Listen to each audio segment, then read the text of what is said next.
तुर्की Cyprus में अपने fighter jet तैनात करने की तैयारी कर रहा है। अब बहुत सारे रील वाले आएंगे, बहुत सारे फेसबुक पेज वाले आएंगे, बताएंगे कि ईरान के खिलाफ तुर्की ने फाइटर जेट तैनात किए, ताकि आप क्लिक कर दें, लाइक मिल जाए, व्यूज मिल जाए।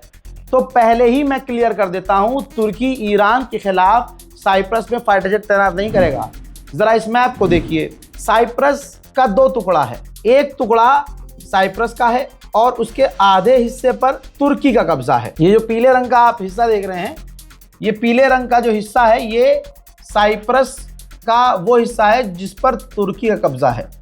और ये लाल जो आप दो निशान देख रहे हैं, लाल वाले एरिया, ये ब्रिटेन का बेस है साइप्रस के अंदर। और ये जो हरा लाइन आप देख रहे हैं, ग्रीन लाइन जो खींची हुई है, ये यूएन की इंटरनेशनल लाइन है, ताकि दोनों के बीच में भिड़ंत ना हो। तो डिवाइड यूएन ने कर दिया कि भाई अपने अपने हिस्से में रहो। अब क्योंकि साइप्रस के अंदर ब्रिटेन का बेस है और साइप्रस में इस वक्त दुनिया भर के हथियार लादे जा रहे हैं ब्रिटेन के बेस को बचाने के लिए। जैसे यूरोप के कई सारे देशों ने अपने फाइटर जेट, अपना एयरक्राफ्ट कैरियर, अपने युद्धपोत सब भेजे हैं, ताकि यहाँ पर ईरान के ड्रोन हमला ना कर सके। अब जब इतनी तैनाती तुर्की ने देखी कि हमारे दूसरे इलाके के बिल्कुल करीब जो है पूरा यूरोप तैनात हो रहा है, तो तुर्की को थोड़ा सिक्योरिटी कंसर्न हुआ।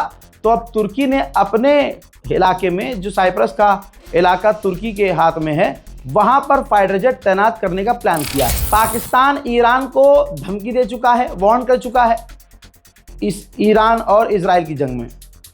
आपको क्या लगता है, पाकिस्तान का वो आसिम चुनीर और पाकिस्तान की शहबाज हरामी की सरकार ईरान के सपोर्ट, भाई बयान देना अलग होता है, खड़े होना सपोर्ट में अलग होता है। आसिम मुनीर दौड़ता दौड़ता सऊदी अरब पहुंचा है, सऊदी अरब के डिफेंस मिनिस्टर से मुलाकात की है। खालिद बिन सलमान ने खुद पोस्ट किया है कि पाकिस्तान के आर्मी चीफ से मुलाकात हुई है, इलाके में जो तनाव हो रहा है और जो जंग चल रही है उस पर हमने डिस्कस किया है। पाकिस्तान ने ईरान को वार्न किया है कि मिस कैलकुलेशन ना करो, और ये जो हमले आप अरब पर कर रहे हो, सऊदी अरब से हमारा डिफेंस एग्रीमेंट है। दोस्तों, यानी वहां जाकर भी पाकिस्तान जो है क्योंकि भाई सऊदी अरब पैसा मांग लेगा, डील तोड़ देगा, भिखारी भिखारी रह जाएगा। तो अगर किसी पाकिस्तानी को यह गलतफहमी है आपकी जो सरकार है वो ईरान के साथ है, तो आप बहुत बड़े धोखे में हैं। आप लोग होंगे ईरान के साथ, इसमें कोई शक नहीं है, लेकिन आपका जो आसिम मुनीर है, शहबाज शरीफ की सरकार है, वो पूरी तरह से सऊदी अरब के साथ है। अब मैं आपको ऐसा सबूत दूंगा जिससे आपको साबित हो जाएगा कि ईरान ने अरब देशों में अमेरिका के बेसिस को निशाना क्यों बनाया। बहरैन के अंदर से अमेरिकी बेस के अंदर जो अमेरिका का हथियार तैनात है, उससे रॉकेट लॉन्च किया जा रहा है ईरान के ऊपर। बहरैन के अंदर से अमेरिका ईरान पर मिसाइल दाग रहा है। अब आपको जवाब मिल गया होगा कि अरब के देशों में ईरान ने अमेरिका को निशाना क्यों बनाया। हवा इतनी निकली हुई है कि गल्फ देशों के भी जो टैंकर हैं, वो अपने टैंकर के नाम पर, टैंकर के नेम को रीनेम करके लिख रहे हैं चाइनीज शिप फॉर चाइना, इस तरह के नाम, ताकि ईरान इनको निशाना ना बनाए। दोस्तों, कुर्दिश लीडर जिससे खुद डोनाल्ड ट्रंप ने बात की थी, और कुर्दिश लीडर जो अमेरिका के लिए ईरान से लड़ने को तैयार हो गया था, उस कुर्दिश लीडर ने अमेरिकन टीवी चैनल पर एक नई बात और बड़ी बात बोल दी। उन्होंने कहा कि ईरान की रिजीम नहीं गिर सकती, ईरान की रिजीम बहुत मजबूत है, उसको गिराना नामुमकिन है। लीजिए, डोनाल्ड ट्रंप जिसके कंधे पर बंदूक रखना चाह रहा था, उसने ही कह दिया कि भैया ईरान मजबूत है। साथ में अमेरिकी पत्रकार ने कहा कि क्या अमेरिका की फौज ग्राउंड हमला कर सकती है, कर पाएगी ईरान के अंदर घुस के? तो भाई दुश्मन ने ही कह दिया, ईरान से जो लड़ने के लिए आगे आ रहा था उसने कह दिया। ईरान का जो ज्योग्राफिकल आप देखेंगे वो बिल्कुल वेस्टर्न यूरोप की तरह है, काफ़ी बड़ा इलाका, पहाड़ी संकरी इलाका है, वहाँ पर भारी मात्रा में फौज भेजना नामुमकिन है और ईरान पर ज़मीनी हमला बहुत मुश्किल। भाई कुर्दिश लड़ाकों पर बहुत प्रेशर है, अगली रिपोर्ट देख लीजिए, अमेरिका इजराइल छिप चुके हैं ईरान से। तो अब कुर्दिश को प्रेशर डाल रहे हैं अमेरिका और इजराइल कि तुम जमीन से हमला करो, ईरान में घुसपैठ करो और ईरान में सरकार गिरा दो। अब इस कुर्दिश लड़ाकुओं का कहना यह है कि ईरान के ड्रोन से बचना हमारे लिए नामुमकिन है और हमारा सब कुछ तबाह ईरान सिर्फ 200 अपने ड्रोन से कर सकता है, तो हम कैसे ये पंगा ले लें। और हमें अमेरिका पर यकीन नहीं है। हम अमेरिका के बिना अकेले, अमेरिकी फौज के बिना अकेले ईरान की सरकार को नहीं गिरा सकते, जो कि नामुमकिन है। ईरान की रिजीम को गिराना बहुत मुश्किल है। और कुर्द के लड़ाकों ने यह भी कह दिया कि मान लीजिए कि हम जंग में कूद जाते हैं ईरान के खिलाफ और बाद में अमेरिका और ईरान डील कर लेते हैं, तो हम तो बीच में फंस जाएंगे भाई। ईरान हमको शुरू से आखिर तक पेलता रहेगा, फिर हम कहां जाएंगे। ट्रंप का चेहरा आप देख चुके हैं, सूजा हुआ है, उतरा हुआ है। ट्रंप की कैबिनेट में लोग एक दूसरे से लड़ रहे हैं कि यार ये क्या हो गया, एक दूसरे पर गलती डाल रहे हैं। अब ईरान के राष्ट्रपति ने गेम खेला और अरब देशों से माफी मांगी, ठीक। और मैं उसको सबसे पहले बता चुका था, क्योंकि गोदी मीडिया भी इसको तोड़ मड़ोड़ करता, क्योंकि कहीं ना कहीं इनको अपने बाप की तारीफ करनी है। और उधर डोनाल्ड ट्रंप सबसे बड़ा मैनिपुलेटर, भाई वो दूसरों का क्रेडिट खुद खाता है, उसको भाई साहब सारे दुनिया के अवार्ड चाहिए। तो उसने ये लिखा, पोस्ट किया कि ये हज़ारों साल में पहली बार हुआ कि ईरान घुटनों पे आ गया, ईरान ने अरब साथियों से, देशों से माफ़ी मांगी। 1000 साल में ये पहली बार हुआ है और अमेरिका और इजराइल की वजह से ये हुआ है, हमारी वजह से ये हुआ है, हमने जो इन पर बड़े हमले किए हैं, वरना ईरान कभी माफ़ी नहीं मांगता। आज ईरान खत्म हो चुका है, टूट चुका है, घुटनों पर आ चुका है, ऐलान हो चुका है, फलान हो चुका है, ये है वो है, सब लिख दिया इसने है, और हमारी जीत हो गई है। अच्छा, अपने ही ट्वीट में फंस गया। अगर इनकी जीत हो गई है तो अगली लाइन में इसने ये क्यों कहा कि हम ईरान पर और बड़े हमले करेंगे। अगर इसकी जीत हो गई अगर बेचारे की जीत हो गई है, बेचारे की, बेचारा ही है, उतावला है, मतलब कुछ भी कर देता है, बेबाद फंस जाता है। अगर जीत हो गई है तो फिर कुर्द से भीख क्यों मांग रहा है अमेरिका की, भाई लड़ लो लड़ लो लड़ लो लड़ लो लड़ लो लड़ लो, हैं, हमला कर दो। अगर इनकी जीत हो गई है तो फिर भाई फिर हमला क्यों कर रहे हो ईरान पर। अगर जीत हो गई है तो मामला ही निमट गया। जीत कैसे हो गई है? तुम्हारा गोल तो ईरान की रिजीम गिराना था, ईरान की सरकार को गिराना था। 3 दिन पहले कह रहे थे सुप्रीम लीडर मैं चुनूंगा, इसी चूरन ने पोस्ट किया था कि सुप्रीम लीडर मैं चुनूंगा। ईरान ने गीला जूता उठा के डोनाल्ड ट्रंप के मुंह में चिपका दिया। क्या अबे तू तो न्यूयॉर्क का मेयर नहीं चुन सकता खुद अमेरिका में, तो ईरान का सुप्रीम लीडर चुनेगा। हजरात, ये बेचारे जिल्लत वाली जिंदगी जी रहे हैं, ठीक है। इज्जत की मौत लेने वाला इज्जत की मौत ले चुका है, वो भागा नहीं, घबराया नहीं। प्रोपेगेंडा सालों से क्या चलता था कि सुप्रीम लीडर को बनाया निशाना, सुप्रीम लीडर ने अपने पैसे ट्रांसफर कर दिए विदेश और भाग गए Russia. Supreme leader underground, supreme leader base में, सुप्रीम लीडर यहाँ, सुप्रीम लीडर वहाँ। हजरात हजरात हजरात, बहुत बुरी तरह से अमेरिका और अरब ठोका गया है। और जिस पर ये कह रहे हैं कि पेजेश्कियान ने माफ़ी मांगी है, उसी ट्वीट में, उसी वीडियो में पेजेश्कियान ने यह भी तो कहा था कि अगर हम हमला नहीं करेंगे अरबों पर, अगर वहां से हम पर हमला नहीं हुआ तो हम भी हमला नहीं करेंगे। और अभी इसी वीडियो में दिखाया मैंने आपको कि दूसरे अरब के जगहों से, अरब की ज़मीन से अमेरिका ने ईरान पर मिसाइलें दागी। यूके ने ऐलान कर दिया कि अमेरिका हमारे बेस का इस्तेमाल कर रहा है अपने डिफेंस के लिए, यानी ब्रिटेन के भी एयरबेस और बेस का इस्तेमाल अमेरिका ईरान पर हमला करने के लिए कर रहा है। अब ईरान घुटने पे आ गया है डोनाल्ड ट्रंप के ख्वाबों में, तो ठीक है, अगर घुटने पे आ गया है तो इतनी बड़ी धमकी कैसे दे दी कि कोई भी अमेरिका का जहाज गल्फ में आया तो उसे डुबा देंगे। सबसे बड़ा अपडेट यह है कि अगर ईरान हार गया तो अरब देश अपना पेट्रोलियम बंद क्यों कर रहे हैं। कुवैत की सबसे बड़ी पेट्रोलियम कंपनी ने काम बंद कर दिया है, क्योंकि सबको पता है कि ट्रंप पर भरोसा नहीं करना है, ईरान छेदेगा।